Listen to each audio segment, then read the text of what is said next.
many of you here that it's a little bit challenging to call you to order. So thank you for joining us this afternoon. I'm Ms. Barnett. I'm the director of the College Institute. Before we get into today's talk, I just want to remind you of some of the exciting events that we have coming up. At Francis McClellan Institute FMI, our goal is to support innovative, actionable research and then share that research so that we can make a difference and improve the opportunities for individuals, children, and families from marginalized communities to reach their full potential. Everything we do is in honor of the legacy of Francis McClellan. Today, we are here for the Turbeville Speaker Series, which we also owe gratitude to a different alum, Pamela Turbeville, who very generously has supported this speaker series as well as a number of other things in New York. And we really would encourage you to follow us to see all of the activities that we are doing. And we're pleased today to have Dr. Rajni Nair from ASU, College of Integrative Sciences and Arts, joining us.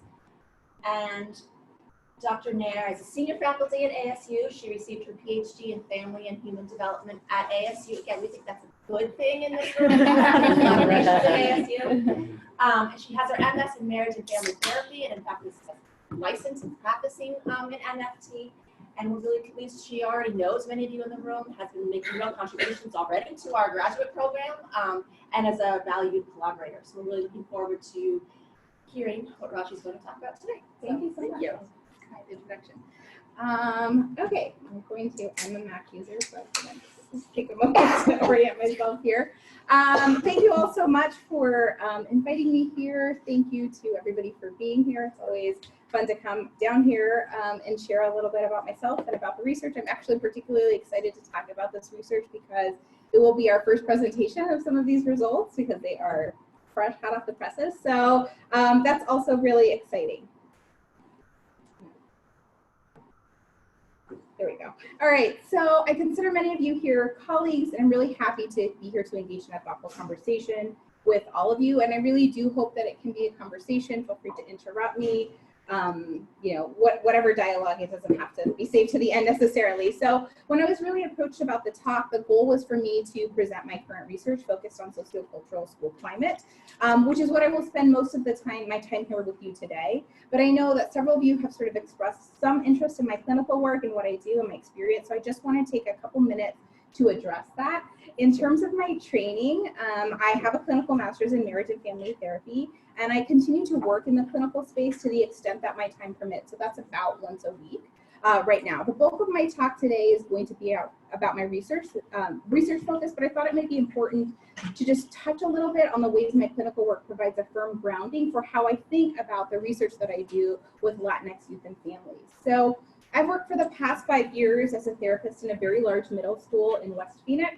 The school itself is a Title I school, urban school, servicing a largely Latinx population, so 95% of the student body is Hispanic, and many of them are first-generation immigrant families. So my training is grounded in family systems theory, and it's through this model, really, which I serve the families that I work with. So I service a wide range of issues salient to adolescent psychosocial functioning. In relation to my research, however, my clinical work serves both as a mirror and a lens.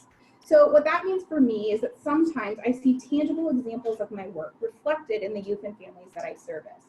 So for example, I work with youth who are experiencing family separation and other sociocultural related stressors that weigh heavily upon their academic and familial lives. I also work with youth who have concerns about their safety and security due to recent changes in policing and ICE policies. And so I see all of the things that I do in my research with Latinx populations reflected there. So turning sort of to the other side, the more lens side, oftentimes my clinical work brings me ideas and thoughts that help shape and help me to focus my lines of inquiry. For example, many of my students come from mixed status families and talk with me very candidly about this issue and how it shapes so many facets of their everyday lives. And so this is something that has led me to think about how important this experience really is for these youth, and that we need to capture it in examinations of within for variability among this population.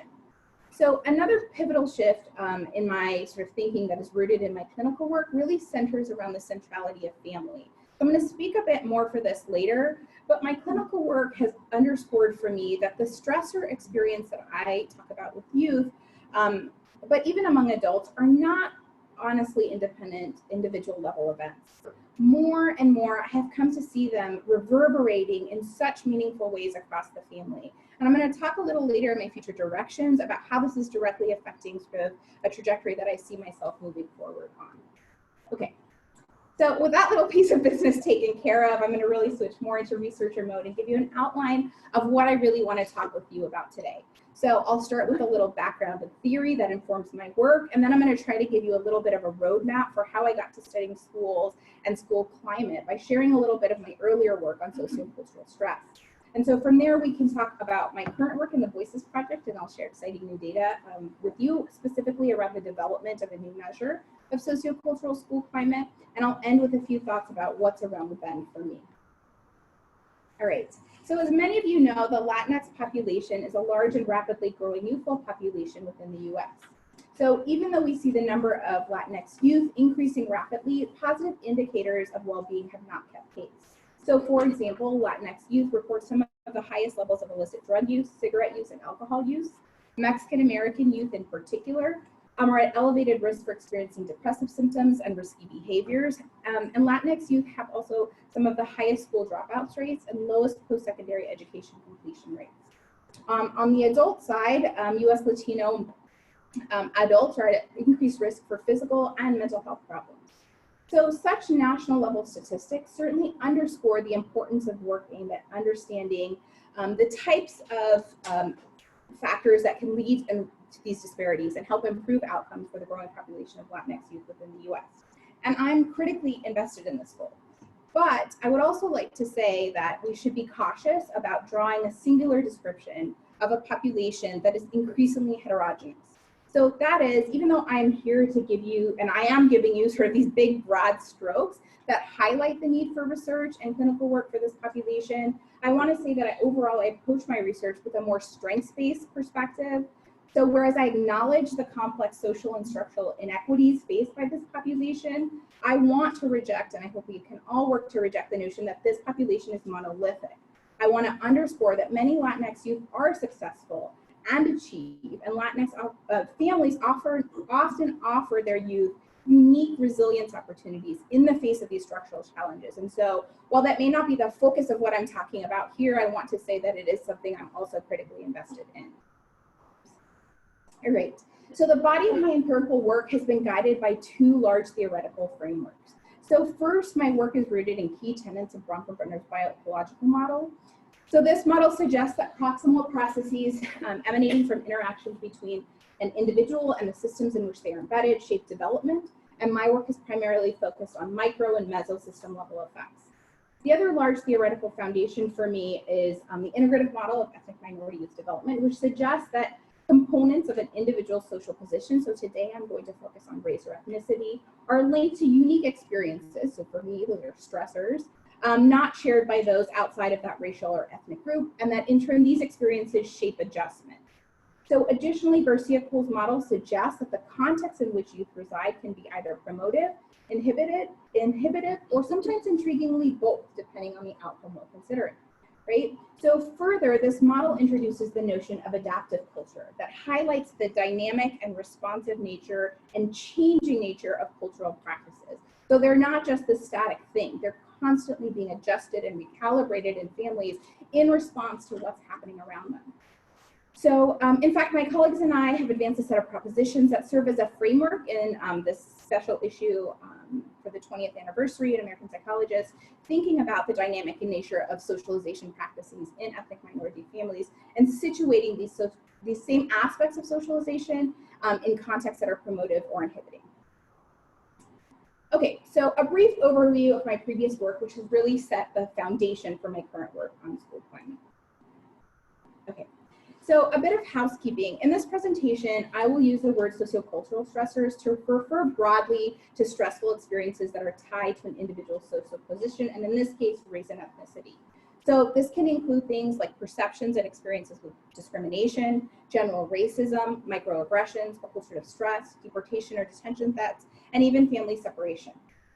So the beginning of the path that has led me to my current foci in schools began with a body of work in which I focused on understanding the direct links between individual experiences and perceptions of discrimination and a culture of stress on youth psychosocial adjustment. So I just want to broadly give you some of the take-homes from this work. So first, one take-home is that youth perceptions of discrimination change over time.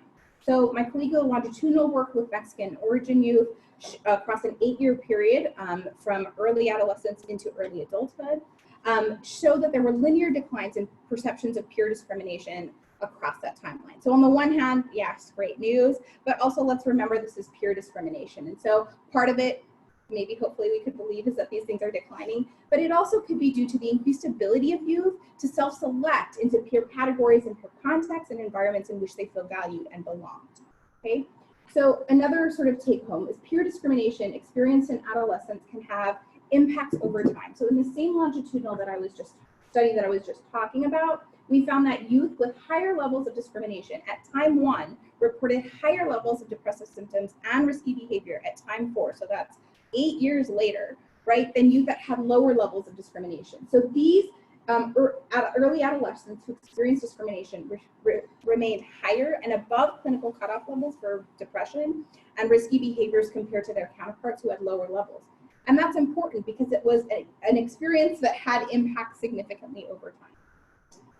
A third takeaway is that the type of sociocultural stress matters. They don't all work in the same way all the time.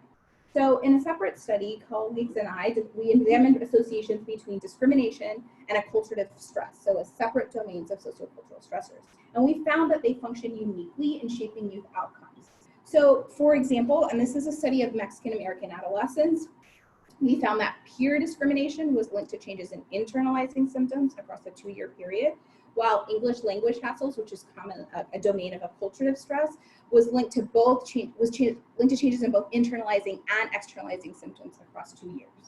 And in another prospective study, and this was a sample of Latinx youth in middle school across a 1-year period that looked at 2 domains of acculturative stress, so English language pressures and bicultural stressors, we found that both of those domains were related to decreases in academic well-being indicators, but that these effects were qualified by gender and nativity, notably more pronounced for females and for foreign-born youth. And so another takeaway, or the last takeaway that I think I'm going to focus on here, is that I have done a little bit of work looking at sort of the parent experience, right? So although a large portion of my work focuses on youth, there has been some work that I've done with colleagues on parent experiences. And so we find that parent experiences with discrimination impact parenting processes, which, as many of you know, also impact youth well-being. So this is a study of Mexican American, in this study of Mexican American parents, Mexican origin parents, colleagues and I demonstrated that parents' experiences with a culture of stress, so particularly English language pressures, led to increases in their depressive symptomatology, which in turn negatively impacted their parenting processes, and we were looking at warmth and consistent discipline. So this body of work, my own work with colleagues, aligns with the work of so many others, some of whom are here in this room, to highlight that sociocultural stressors have direct impacts on individual level functioning. These effects can last over time, and that they impact youth and parents both. So in other words, they should be considered critical threats to the well-being of Latinx youth and families. So when I think of this direct effects model, I'm just gonna sort of pose a question, and I'd love to sort of chat about it. It's just something I've been mulling over in my head on my own for some time, is can we go beyond this? As I start to put together this talk, one of the things that I've come to think about is reflected in our languaging and our characterizations of this actual experience. So what I would like to put forth as a question or a statement that I think I would like to hear dialogue about is for you all to think about why we might or might not be framing these experiences under the context of their national public health concerns. We know discrimination is pervasive, we know that it's increasing and harmful, and we know that ethnic minority students are now representing the majority of youth in the US, and so we know that these experiences can result in significant physical and mental health issues, and honestly, in some extreme cases, death. So migrants at the border, Trayvon Martin, etc. And so why is it that we as a research community sometimes shy away from thinking, and we may have good reasons and we may not have some good reasons, but just when you're thinking about those direct effect models, if those are what you're interested in, I guess my challenge is to see if we can move the needle forward in some of our ways of thinking. Okay, there's clear evidence to suggest that types of experiences that I've described, sociocultural experience, are linked to disruptions in development. And yet I remain concerned, as many of you probably are. So on the one hand, it seems really simple. We want to improve the lives of minoritized youth and families. We should work to end the systems of oppression that continue to disrupt those lives. But this work is inextricably linked to macro level policy and opinion, and at least in the recent political climate, we've demonstrated here that these experiences are really increasing, particularly in border states like Arizona. And so while I think that work is so important, the advocacy and the policy work, and that should continue, where do we, researchers, preventionists, clinicians work? So for me, this answer is grounded again in theory. The integrative model suggests that youth are embedded in systems and contexts that can be promotive or inhibitive. And so the next step for me was then to start to identify specifically what are the processes that may serve to either buffer or exacerbate these direct relations which have been fairly well established. And so why is this type of research important for me? So for me, it's because this can lead to the identification of malleable factors, targets for intervention that can help reduce the burden of the experiences that we know youth are having and that we may not be able to change. So my work that has explored the moderators of the stressor to outcome link across, my work has explored moderators of the stressor to outcome link across a variety of contexts, stemming from the individual, family, peer, and then the school level. Each of these studies really built upon each other and have provided the impetus for my current work on sociocultural school climate. I am not going to go into detail, don't worry, on each of these studies, but I'm just going to give you sort of like the two-sentence highlights. Okay. At the individual level, my work has shown that coping, in particular active coping, moderated relations between English language pressures and educational well-being, but that these relationships were conditional on nativity. So we found protective effects for coping, but only for US-born youth and not foreign-born youth. This is a Latinx sample in middle school across a one-year period. At the family level, my work has shown that family cohesion buffered relations between language hassles and internalizing symptoms across a 2-year period, so that family cohesion decreased the strength of those relationships, but again, conditional upon nativity. Here we had significant effects only for foreign-born youth. So in testing buffering effects of friendship intimacy, findings in this longitudinal study show that the protective effects of friendship intimacy, so what sort of I looked at in the peer context, were specific to females' depressive symptoms, so conditional upon gender. We didn't have these effects for males. And so what we found is when female adolescents experienced high levels of peer ethnic discrimination, there were greater declines in depressive symptoms across adolescents when they also experienced high levels of intimacy as compared to those relative to those reporting low levels of intimacy. Okay, and so then I turned to school, so sort of moving across these contexts. And at the school level, I have investigated the role of school belonging in relations between culture of stress domains and academic outcomes. So the results of this study actually were surprising and contrary to hypothesis. We found that school belonging operated as a vulnerability factor, which was contrary to our hypothesis, exacerbating relations between academic outcomes and stress and academic outcomes for foreign-born Latinx youth. So basically what we found is that when school belonging was low, there were no relations between English competency pressures and grades or changes in grades across a 2-year period. But when school belonging was high, there were negative associations between the stressors and changes to GPA across this period. So this unpredicted finding is what really started to lead me and colleagues down a path to start questioning what is going on in school. So we really measure belonging correctly. Was our measure off? Did school belonging mean something different to Latinx students? Or are there other salient processes that we're missing? And so here we are, we had these unexpected findings in our data, and it led us to wonder a little bit more about schools. So concurrently, I was spending a lot of time thinking about the meaning of the models that dominate the literature on sociocultural stressors. And so a lot of work, full disclosure, my own included, has taken an individual level approach to understanding and identifying factors to reduce the effects of sociocultural stressors for Latinx youth. So in this approach, sort of responsibility for maladjustment is assigned to individual level risk factors like discrimination. And reductions in this maladjustment occur when individuals or families activate or utilize their own strengths, right? Coping, family cohesion, to sort of draw down from. They draw down from their own strengths to sort of buffer themselves from these sort of relations. And so, whereas I think marginalized youth and families certainly should utilize strengths, I contend that it's sort of equally important to address systemic issues and identify how specific mechanisms and processes in our institutions of power, right, can function as risk reducers or protective factors. And that we have some responsibility, if we're working with this population, to find ways to share the burden, that we don't just say, you know, use your strengths and this will all be better. So that's another reason that I started to focus more on this idea of schools. And there are several critical strengths to this approach. So first, a change to a school practice or policy has the potential to impact a large number of students in a relatively small window, as compared to individual or family level interventions whose reach is much more limited. I'm not saying those aren't good. I'm heavily invested in clinical work at individual and family levels, but my reach is more limited there, right? So second, in the current political climate, marginalized youth and families are facing increasing numbers of threats stemming from macro level changes in the society. And so at such a moment, the school is a context that maintains regular, continuous, and direct contact with these families and communities, and that perhaps has the opportunity and the unique responsibility to respond to these changes and intervene in lives of families. And they can do that by altering policies or practices. So additionally, Latinx youth and their parents have a direct relationship and sometimes a partnership with schools making this salient. So what I mean by this, and this has really been a little bit more influenced by my clinical work, is that I find schools to be a unique place, right?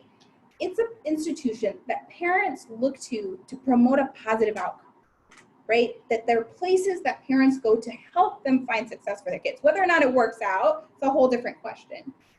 But it's a place that parents are looking towards to partner with. And if we can make that place a more open, inviting partnership, I think we have the potential to sort of capture or create synergy in ways that are harder to do if you're doing prevention work or even intervention work, where there has to be some underlying identified problem versus being more about promoting success. And so that's sort of another reason that I think schools are particularly important. So I hope so far I've established why schools and why school climate. But some of you may be wondering, well, was there really a need for a whole new measure? Like, why is it that this is the work that you're invested in right now? And so even though positive school climate is often a target in national efforts for school reform, a concise definition and conceptualization of the construct remains really elusive. So for example, definitions of school climate have included items that assess structural and physical characteristics. So this could be things like percent free and reduced lunch. It has also addressed safety issues, so discipline records, number of fights, and general relational factors like trust or attachment to teachers or support. And so all of these things have been sort of facets of different parts of the sort of broader literature that has studied school climate, and it makes it a challenge to articulate specific recommendations and actionable policies in school. Empirical scholarship on school climate has had two predominant foci. So there have been a series of studies that have looked at sort of more objective characteristics of schools and investigating how those things affect youth psychosocial outcomes. And then there have been investigations focused on student perceptions and feelings about their teachers in school, so subjective characteristics. And so my colleagues and I, we argue that to provide culturally relevant, practical, and actionable policy and program recommendations, schools and researchers, we need to have a concise definition about school climate that incorporates both of these facets, but that is also salient to a particularized marginalized population. And so again, for me, this starts in theory. So theoretical cultural models suggest that whereas many aspects of positive school climate could be salient to all youth, there are likely specific characteristics and processes within schools that are experienced uniquely by marginalized youth. So scholarly work that has taken this approach has included culturally relevant objective facets of school climate. So things like ethnic composition and diversity indices.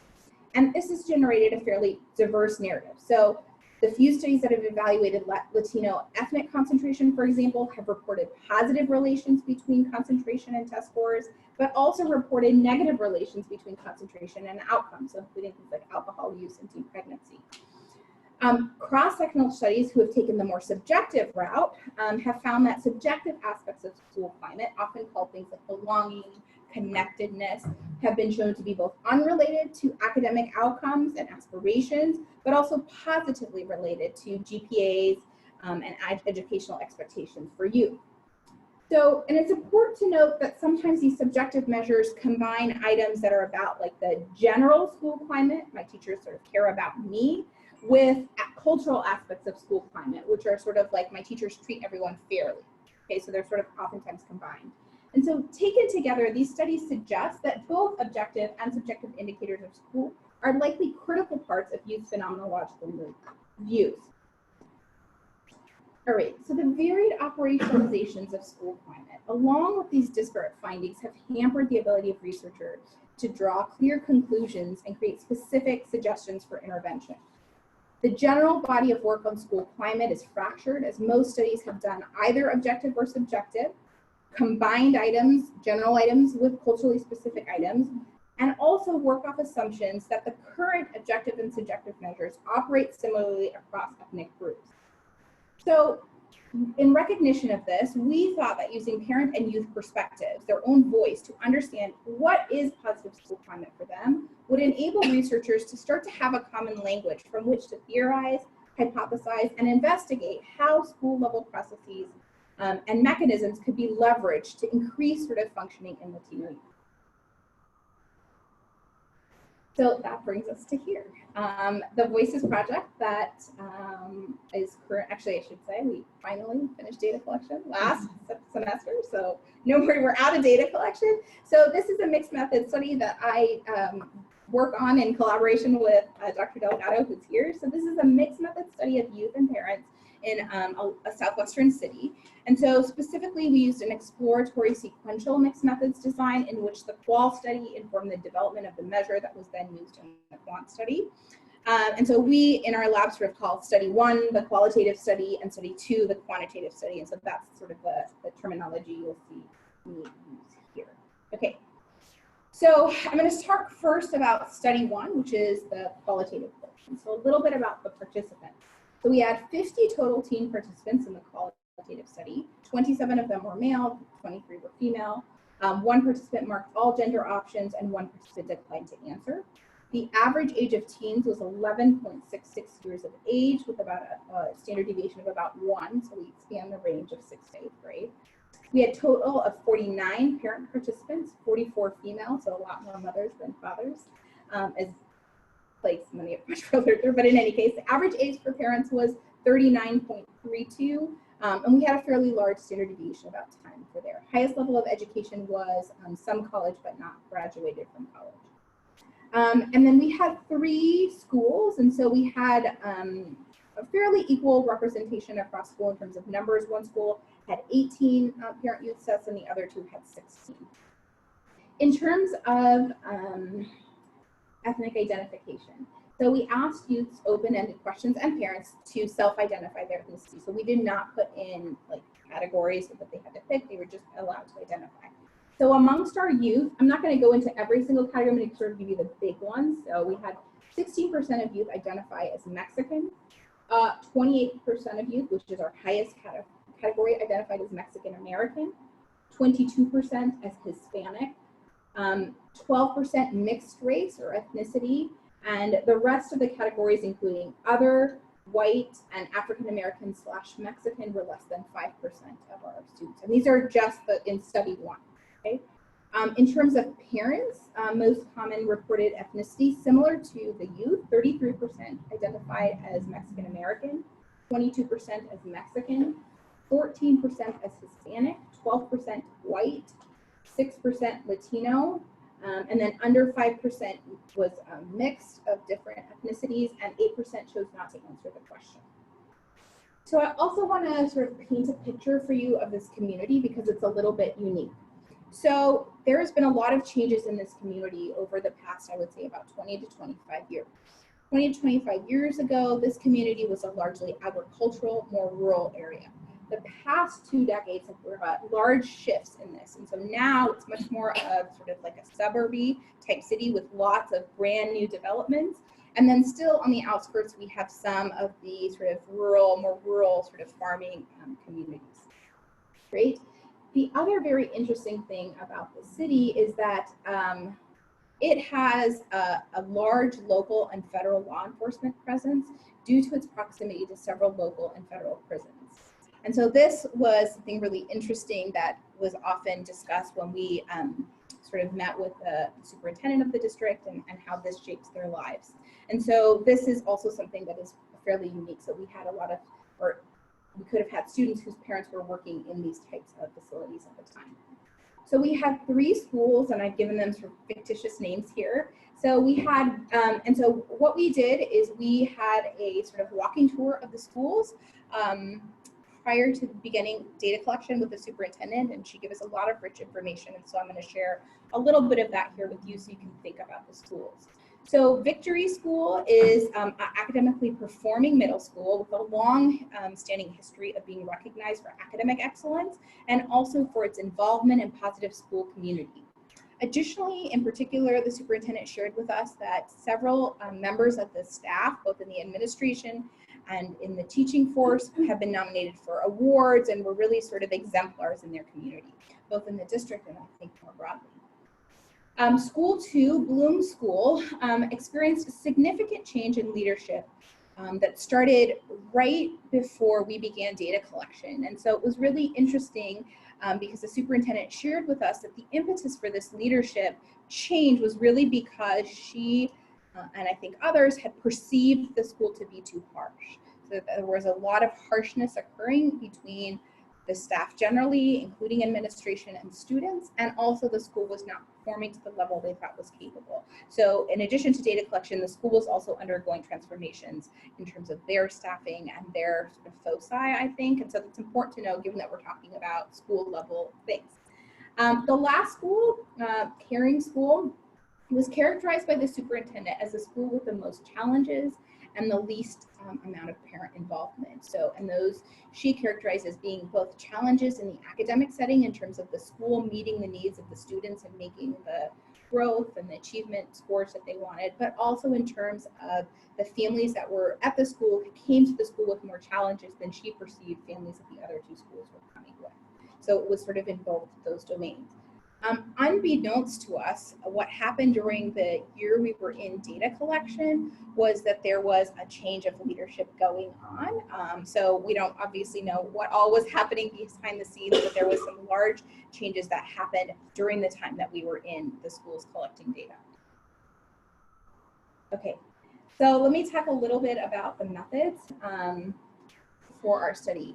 So I'm going to spend a little time talking about our recruitment methodology because it was the first time we had kind of tried this approach, and actually we found it really successful. There's a lot of information out there that suggests obviously recruiting and retaining ethnic minority participants over time may be harder, and we need to be very sensitive about it. And we found our method to be particularly functional, and so I'll share a little more with that in vein. So what we decided to do is recruit students at highly attended school events, and so the one that we targeted was scheduled pickup. So just to get an idea of what was happening, so at scheduled pickup, all of them in this district, every middle school student receives their schedule for the next year at one day, and that is usually about 2 weeks before the start of school. And when that happens, the students, so there were 2 important things about this. If any of you know middle school students or students generally, they want to know who's in their classes, and probably more importantly, are my friends in my classes. So they want to come. They're bugging their parents to be there. So we knew it was going to be a high turnout event. What I don't think we had necessarily fully articulated in our vision, but that ended up happening and was probably also what made this successful, is that it's an event that they come with their parents. Right? There's little administrative things, like I need to get an ID, my parents need to sign up forms. And so kids are not showing up alone. And so in some of our previous work, when we're doing recruitment, we're relying on kids taking information home to parents and hoping that we can, get those things back. And this type of opportunity in the school afforded us immediate contact with student and their parent. And so I think that was one of the reasons that it was highly successful for us. And so in these sort of like cafeterias and auditoriums, they had a series of tables of which we were a stop. And so it was really nice. So basically what would happen is people would either come up to our table or they'd be approached by our research personnel. And we would first sort of explain the study to the families. And if families were interested, then we would screen for eligibility. And so in order to be eligible for the study, students had to identify as having some sort of like Latinx heritage. to reside with a biological parent or legal guardian, and they had to be currently enrolled in the middle school that we were recruiting. So those were the sort of eligibility criteria. And so we screened for eligibility in a Qualtrics survey, and if students and families were eligible, then we began informed consent and assent procedures. So it's important to note that our decision point was that we consented and assented families to both studies at the same time at that very moment, even though we knew that there would be some delay for the start of the quant study. And we also knew that the quant study would have a much larger sample size than the focus group study. And so we talked to families about there are these two components. Some of you will get to participate in both and a random selection. So we explained all of these types of things. And so this is how we recruited, and we were able to, in that one night, or it's not really a night, it's a long series of hours across a day, recruit more than what we needed for our initial gathering of data. And so that was just a really good bang for our buck. So I highly recommend if you do work in schools or you use that to try that approach, at least it worked really, really well for us. So a little bit about the protocol. So the focus groups occurred in the schools, and they occurred on weekends. It's we had two sets of focus groups at each school. We provided families with a meal. We provided them with compensation for their time, and we provided childcare for any younger kids that would need it during that time. So focus groups, youth focus groups and parent focus groups happened at the same time. Led by the PIs or a grad student and we had additional note takers. So there would be, like I led the youth focus groups and I'd have a couple note takers with me. They consist of about 6 to 8 people. I think in one focus group, we might've had 9, but typically 6 to 8 people in the focus group. And for the youth, they were spanned age ranges, 6th, 7th, and 8th grade. The questions were semi-structured guided questions, as with all focus groups. What we were hoping is for synergy at the table and that would lead us into different places, which is what happened. But just as an example of some of the sort of intro questions, so we would ask things to start off our conversation with, okay, let's think about positive experiences you have in school. And let's think about the types of positive experiences you have with teachers and staff. And we'd sort of give everyone a few minutes to think, and then we had little Post-its.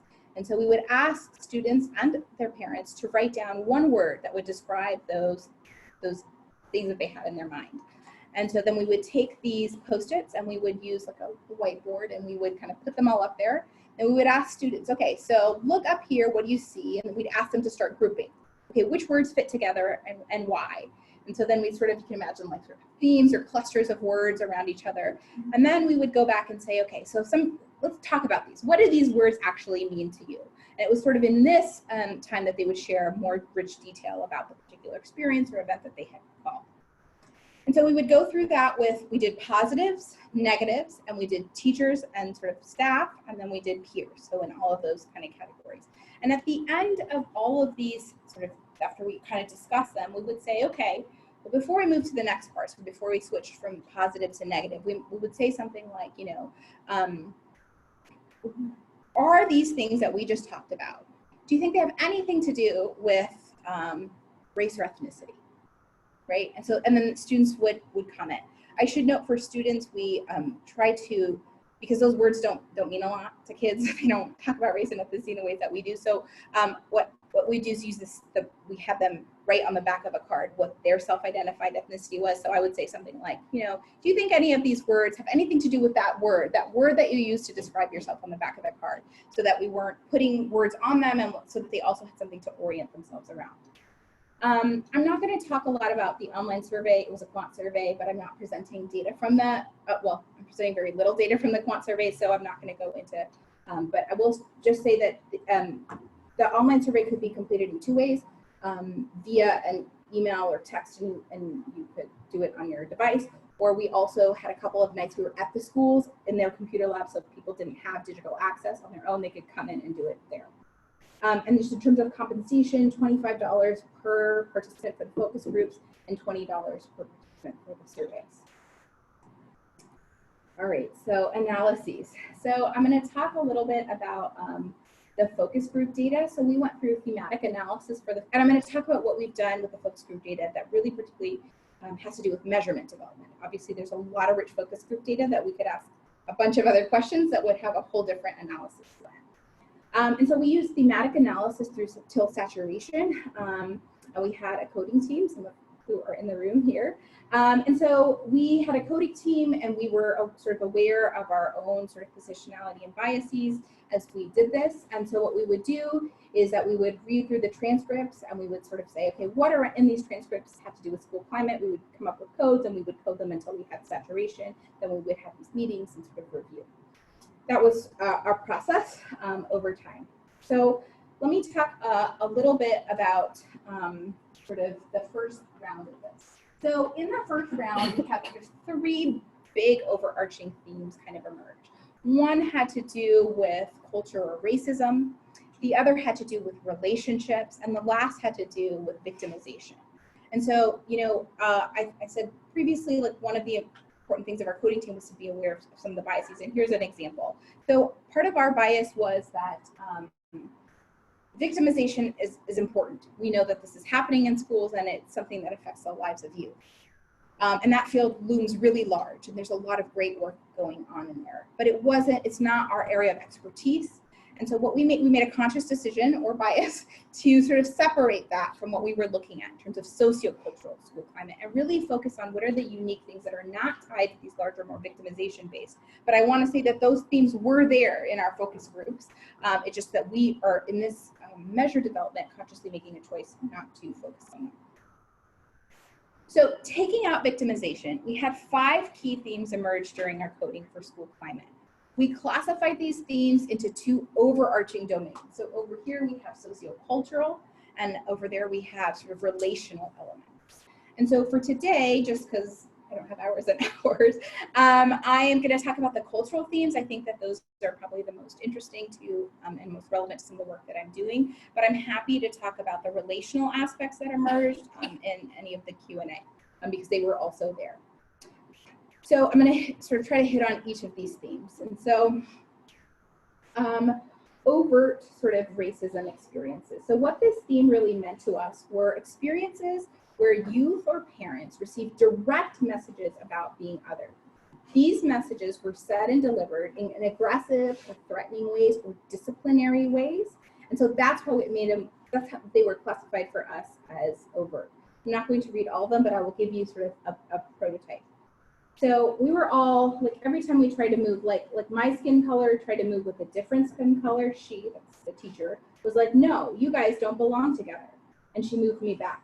So there was like this section, and this section, and then there were like, then one student asked her, are you like a racist, like do you have a problem with us? Skin colors to skin colors? And she was like, yes, I don't want them together. Right? Goodness. Yeah, pretty over, pretty in your face. There's no question. And so again, I have just some sample quotes here that these things are, so there were many examples. I just picked some prototypical examples of what we mean by this particular theme. Great. So microaggressions were more subtle racist experiences. What this theme meant to us were experiences where youth or parents received more subtle messages about being othered. As compared to overt messages, these messages were delivered in more soft ways through jokes, endorsements of general stereotypes, but not with maybe not open aggression. Often students would report to class not being entirely sure what to make of what just happened, right? This guy's little face. Like that's sort of the face you walk away with, right? So as an example, this is a female student in 8th grade. So I had an horchata in my bag, and he, that's the teacher, was like, what is that? I was like, just try it. And he was like, oh, is that some Mexican stuff? He's like, no, I'm just gonna go to get some Starbucks, because that's what white people drink. Right, and just some further characterization. This student went on to say, well, I mean, it was kind of weird, but I guess, I mean, he's a nice guy. Maybe he was joking. Right, so these are what led us to classify these as more sort of subtle or microaggressions, right? Because the students themselves had a hard time, like as in the reaction you all had when I read the previous quote, that was very clear to them. Like, but this one, they would say things that would make us perceive that they weren't quite sure what to do with this information that was being provided to them. Oh, I'm not talking a lot about the parents. So I'm giving a more youth-focused sort of view throughout this whole thing, but that we saw some of these reverberations in parents, and then I'm going to talk a little bit at the end about parents and youth and whether or not they are having the same experience or not in schools. Okay, so the third theme that emerged was cultural relevance or representation or diversity. We're still playing around with some of this wording, but what this theme meant to us were comments made by students and parents largely about representation, either in curriculum or staffing. They were often made as like direct requests, like, why isn't the school doing this? Or like, don't you think school should do X? About things that they thought should happen. So the first student is a boy in 7th grade. So, well, I think the principal or whoever hires teachers, if they have a problem with different people, then don't hire them at all, because that's going to cause a lot of problems later on. Right? And so we saw these things replicated in requests for curriculum and in requests for people that looked like them, being able to be taught about things that were relevant to them. And so that was sort of our third theme. So from here, we took these thematic elements and then we used them to develop measures.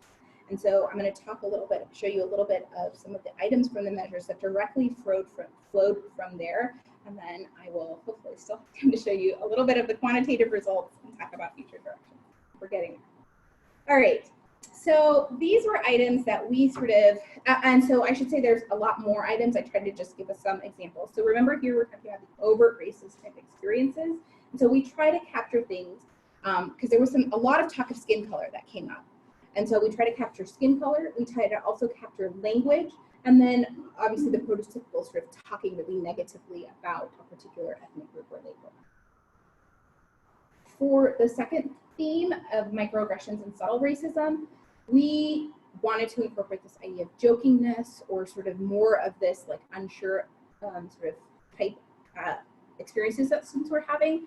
And also this idea that sometimes they reported that staff or teachers had perceptions of them that were comparative in some way to other groups. And they weren't sure what to do about those, or if that, like they would say, I'm not really sure if that's racist, or I'm not sure if it's not, but I think this is happening.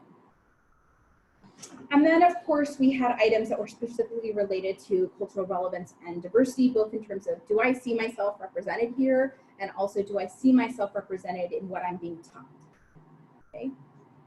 So although our core goal for these focus groups was to address and understand sociocultural school and to focus on this measure, I just want to say two things that I think also became really sort of apparent that talk really broadly about schools and about this experience. So one, I want to say these experiences are happening in schools and kids are paying attention and they're making meaning of that irrespective of their developmental age. We often hear this or have this idea, these are little kids, like how much do they cognitively understand? We know certain cognitive processes don't onboard until later. And so even though kids are in early adolescence and may not fully have the cognitive capacity to understand these big things about power and privilege and social position, they are aware, they are noticing, they are remembering, and they're having conversations with each other about this. It was not uncommon for one student to say something and a student over there be like, oh, I know exactly who you're talking about. This is what happened to me. Right? So these are things that are happening in schools. And so regardless also of their own personal identification, whether it was Mexican, Mexican American, Hispanic, white, whatever, culture was a salient organizing feature for these youth. So I think we can no longer ignore that these facets of school climate aren't important. And so that kids are making decisions and they're thinking about behaviors and actions in these institutions in important ways. And I think just this work suggests that we should still be focused on this and helping them to sort of navigate that. All right, so stuff. All right, so I plug out to our data manager who worked last week to get me this data cleaned and ready so I can present just a little snippet to you on these items. So we literally just cleaned this data last week, and so we have very preliminary results to share to you. I got it all, at least looks fairly doable, okay? We always wonder. So we started by just running an EFA, and again, I'm only presenting the sociocultural stuff here. And so I'm not gonna, you guys can see all the loadings and all the fun quant stuff here. I wanna sort of just talk some highlights. So if you remember when we were talking about the qual stuff, we sort of had these three themes as we were coding and thinking about qual. So we had overt, covert, relevance diversity. Our EFA analyses, however, showed something a little different. So one, this difference that we had sort of maybe put onto the qualitative data of cohort and cohort, it didn't play out in the EFA. In fact, those items really fit together into one overarching factor that here we're calling sort of racism. And so we can talk a little bit more about this in the Q&A, but I think there's some other work out there that's starting. So, you know, the early work I think on microaggressions might have characterized them as, I don't know that there's a right word, softer or less impactful maybe experiences. Routine, maybe questionable, we weren't sure, did they matter as much as these more overt things? And I think what this work, at least right now, I mean, very preliminary, is that these are harmful no matter how they're happening. That youth at least are not necessarily thinking about these in different ways. Very interestingly here, we had a couple student items. So if you'll notice, everything on that racism is about staff or school level or teachers. The student items did not hang with these. There was only a couple about like students at the school treat me. They did load together themselves on a separate factor that I've not shown here, but there were only 2 items, and so we're still trying to figure out what to do with that.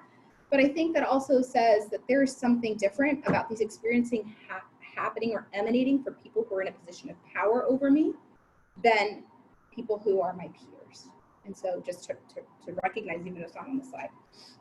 And then we did have the cultural diversity items sort of hang together. So we need to moving forward, we still have some CFA work to do. We're going to play with some of this a little bit more, but I at least wanted to have something to share with you all. And this, we did an Oppelman rotation because we believe these are orthogonal. We want to maximize the loadings from one factor as opposed to the other. So that's what we used for this EFA analysis.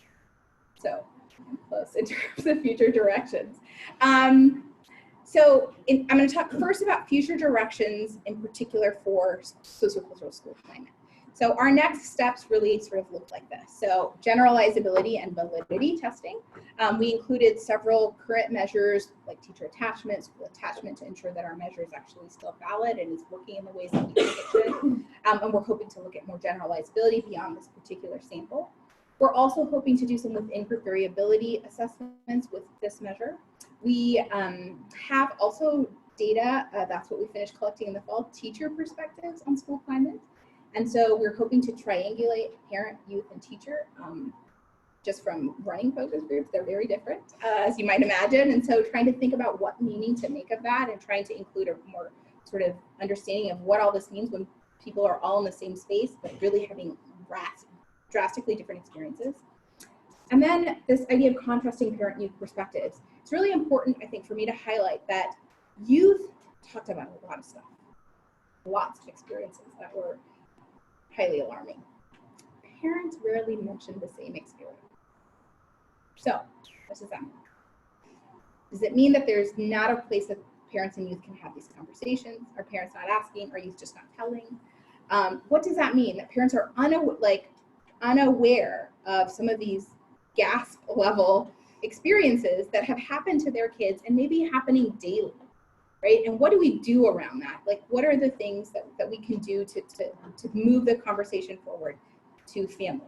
And so just very briefly, I'll say sort of my other line of inquiry that I'm hoping to pursue that's separate from voices is this notion of family. And hopefully this will draw us back to where we all started, which is that I want to challenge myself, and I'm doing so in some writing, and so I'm doing some work with some data collected in Georgia on Latino families, in which we're trying to model parent and youth experiences of discrimination together and think about how they cascade into family responses to this. So thinking about the behavioral modifications that families are making, perhaps in response to large threats, so like deportation threats or like ICE policing, stuff like that, and trying to think about ways in which to both model and capture the shared experience of these stressors, that kids are making meaning of these stressors in many ways with their peers and often with their families. So when a youth hears about a parental experience of discrimination, it isn't just the parent that has those effects, right? That these are somehow inculcated into the family context. And so how do we capture this family adversity, and how do we model what's happening at the family level rather than just sticking to the notion that it happened to a particular individual? And so that's sort of another line of research. So I've done some other work looking at sort of family relationships that have to do with this. And so that's another area of inquiry that I am hoping to pursue moving forward. So, and then to end, thank you so much for all of you being here, for taking your time late on a Friday to think and hear about these things. Thank you to my co-collaborators, some of who are in the room, some are who are at ASU, and some who are across the states. The amazing graduate and undergraduate students both here and at ASU. Without you all, we can't do the great work that we do or the work that we do. Our amazing data manager who is at UNO, who was so gracious to get all of this done for me in a manner. Our funders, this particular Voices Project is funded by WT Grant. And then of course the amazing families who took the time to share their voices with us, without which all of us would be lost. So that's it. I'm happy to chat, talk, put questions, whatever you have. I've been thinking a lot about Alexander's here. Yeah, I'm writing those in. About the proximity, working with her under dissertation, the proximity and the parallel nature of prisons and schools and discipline in both of those environments. And given the location of this, located in proximity to many federal prisons that are also very racially divided and segregated in terms of who is in those prisons versus who's not, and who works at those prisons. Who has the power, And then the teacher makeup, I'm assuming, is largely white. Yes, correct. Thinking about our state. Yes. And so how do you think that plays into the perceptions that both the youth and the parents have being in such proximity to the federal prisons in a state like Arizona, in terms of what they're perceiving and how there's differences of perception and how that's maybe also contributing to not talking about these issues at home? Yeah, I mean, I think it's probably largely contributing. So we did not, sort of intentionally and unintentionally. So intentionally in that we don't study some of those types of things in terms of prisons, but unintentionally in that we didn't actually even fully know until we started meeting with the superintendent, how large the police presence is. I mean, so if you go to the city anytime, you can't, if you go into a place of business, you're surrounded by this. I mean, 4 or 5 cars in the parking lot, this is who's around you. And so it has got to be, and so the superintendent also shared with us, what does it mean that person, that student A's dad works in a prison where student C's family is incarcerated, right? So it is, so it's a fact, we did not measure and capture those things, but it has, and so I think it definitely plays out. I wonder if it plays out in the expectations for treatment, right? What do families believe or what alarms them versus what doesn't alarm them given the pervasiveness. I mean, I also want to be cautious because I didn't measure this. And I'll say we have done some talks in another area that is also heavily police presence where the school district really said, we see them as allies, which was very surprising to us. And they come and read to our students. So, you all have this view that it's this really harsh, distressing relationship that we have, but here in our community, we don't have that. That's not how we see them.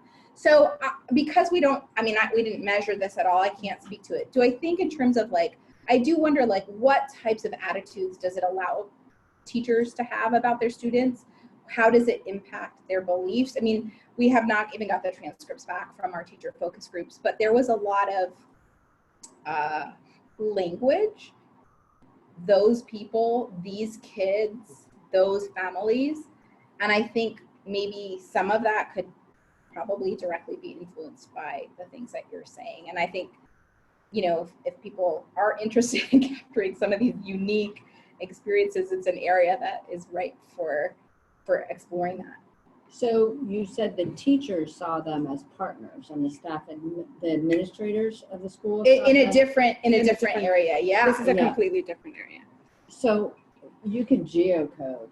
I would look at the proximity of the schools, and then even if you have residence address relative to police, how much are they surrounded by the police?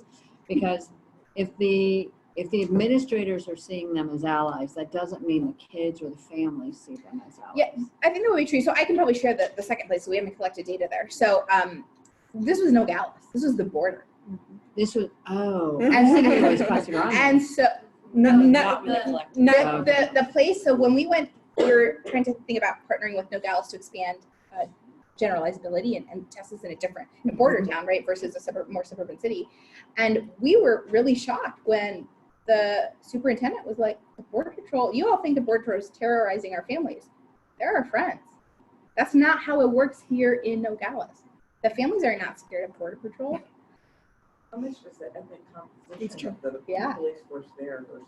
Oh, they're still quite. Is there a difference between the two settings in the percentage? I think there potentially could be. I don't have that data, but the superintendent in Nogales did say they don't live here. They choose not to live here. They live in Tucson. They live as outside. far north as they can, which is Aguadita. They So- don't want to live anywhere near the border. Yeah, but it was really, it was not what we expected when we. So where do you think that's coming from? They fit the stereotype of what's going on with the police force. So Well, what's the difference? I think, we sort of have hypothesized a couple of things. So one is who is in that community, right? So that's a hypothesis A is who's in the community. Or is it such that the population that is in the community isn't necessarily as migrant? It is more generationally stable. It is people who aren't as worried about their documentation status, who have grown up in this area and know this is just life. We're friends with these people, meaning like they're just part of our communities. Like the superintendent really, we asked in numerous ways, like tried to dissuade us that this was like stops are happening everywhere and raids are like, that's not what's going on at the border, despite what you see on TV. They're telling you a whole different story. That's not life for us. And in fact, one of the reasons we were interested in examining this partnership is that if you look at indices of functioning and well-being, they're high as compared to ethnically saturated schools in some of our urban areas here, right, in suburban areas. And so that's one. Another hypothesis is he's just wrong. He doesn't know what they're like. He's a superintendent, right? So that's another potential hypothesis. The third is that there's been some cultural dialogues like that are happening at interagency levels that have allowed, at least in this town, this ability.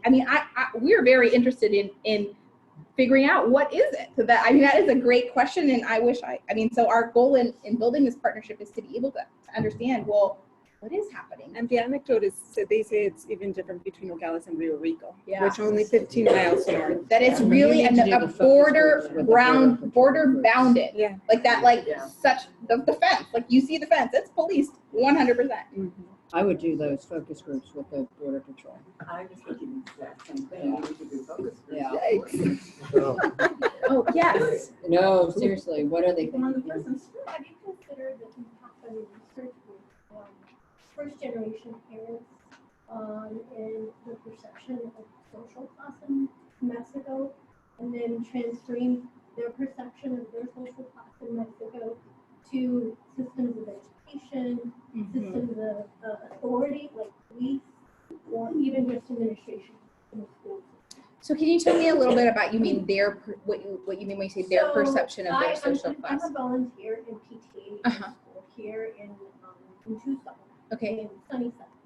And a lot of times, parents who are first generation here, they have these sort of microaggressions, comments about education, not almost like, oh, well, in Mexico, you're only going to reach a certain education level. It's the same here, or, it's just like Mexico, where only those with wealth, it doesn't matter what race you are going to be able to be successful and get up the social class here. So it's very subtle. Yeah. It's usually like a reference to how things are. So like a relative Yeah, comparison. relative perception of how things are in Mexico, which at times they sort of make a connection here. So a lot of times I try to advocate and say, hey, here you have an opportunity to come and get involved. Your teachers, ask for administrators, for guidance, ask for translators, and a lot of them they're like, I don't. Yeah. They don't feel comfortable. Sure. So I can say in my research, I haven't examined those types of things. I can say clinically from my work at the school. I guess my sort of bias is that I think that's just a school responsibility. I think that when a school feels like a place of help, people let their guard down. Like at our school, I've been there now for 5 years. I mean, I have to turn away people once they figured out I was there, which for the first few years, nobody came asking for help. And I mean, I think it's a two-way street, right? It is some education. There's a lot of work that has been out there to talk about, but the education process is different. We should acknowledge that. And that we can't just expect when somebody comes here that they're going to suddenly know. And so I do think there's some of it that's parent education, but I also think, like, for me, I always try to take the lens of, like, if a parent sort of comes and says, like, well, I thought this, I thought that, I sort of first try to listen, right, and understand what their perspective is. And then I sort of try to say, well, okay, what's the goal, right? Like, so for you, what's the goal here? It is, you know, do you want to just tell me about the comparison? Or, like, you know, oftentimes parents are, I really believe full-heartedly parents want to have a school that's working for them. They want good things for their kids. I've never met a parent that's like, oh, my kid's not doing well, right?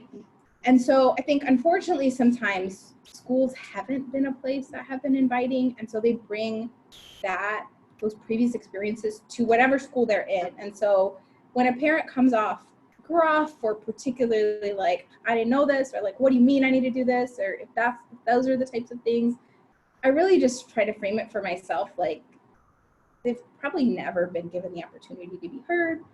And that I sort of put it on the institution of power.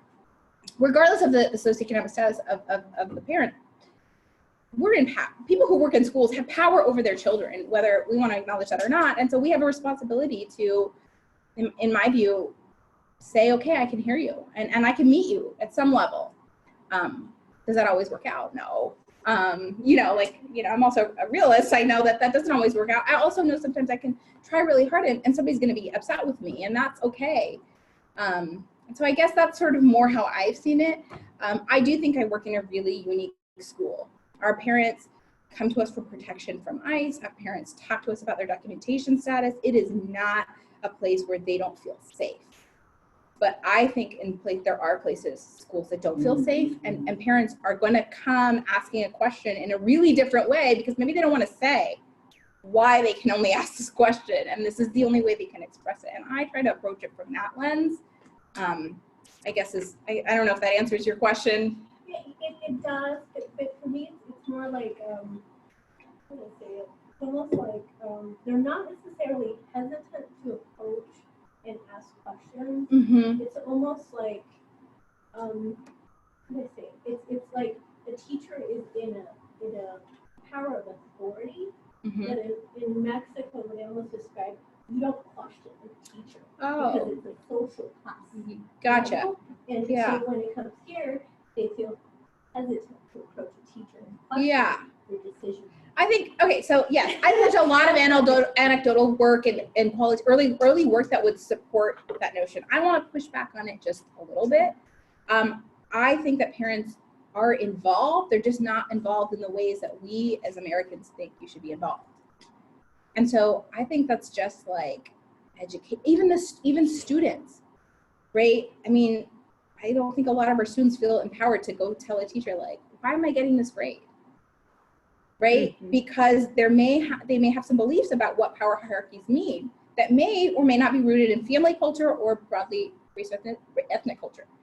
And so I think for me, that's just education. Like, you know, here you're allowed to do this. There's a really great program that, I don't know if it's in Tucson as well, but ASU runs a program through one of their outreach offices called the American Dream Academy.